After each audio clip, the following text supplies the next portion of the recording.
Okay, good morning. A friend of mine posted something on his WhatsApp status, and I want to talk about it. And this is it. Um, I will, I will always say this, and we continue to say this: marry someone who is crazy about God, not someone who is crazy about you. And let me correct you. Okay, I'm not going to call your name, but I'm going to correct you.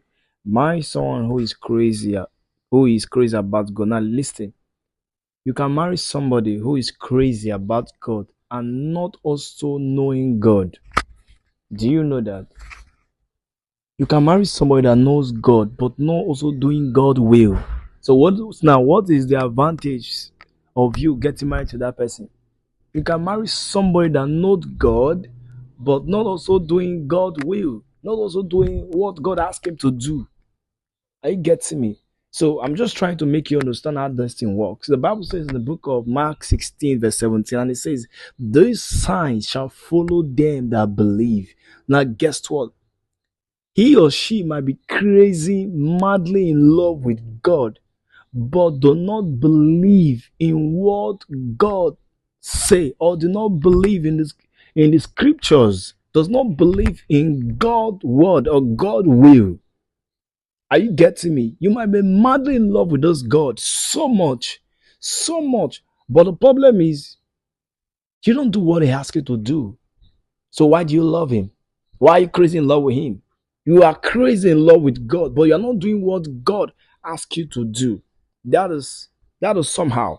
As she said, marry someone who is crazy about God.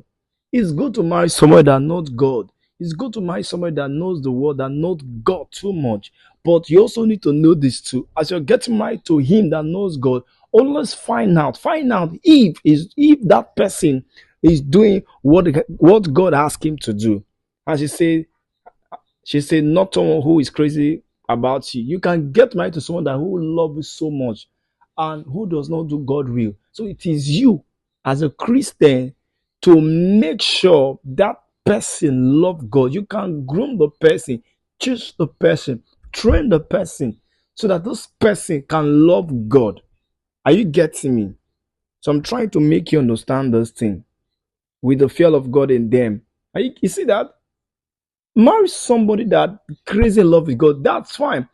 They might be crazy in love with God, but do not have the fear of God in them. That's the fact. And that's the truth. They might be crazy in love with God, but not doing what God asked them to do and not having the God fear in them, of having the fear of God in them. Are you getting me? So I'm just trying to make you understand this so that you don't feel like, what is this saying? I'm just telling the truth. You might love God, doing what God asks you to do, but you are not all doing what He wants you to do. You might be crazy in love with this God, but you're not doing what He asks you to do. So, what is the necessary of you being crazy with Him? You want to be crazy with God? Do what He asks you to do. That alone can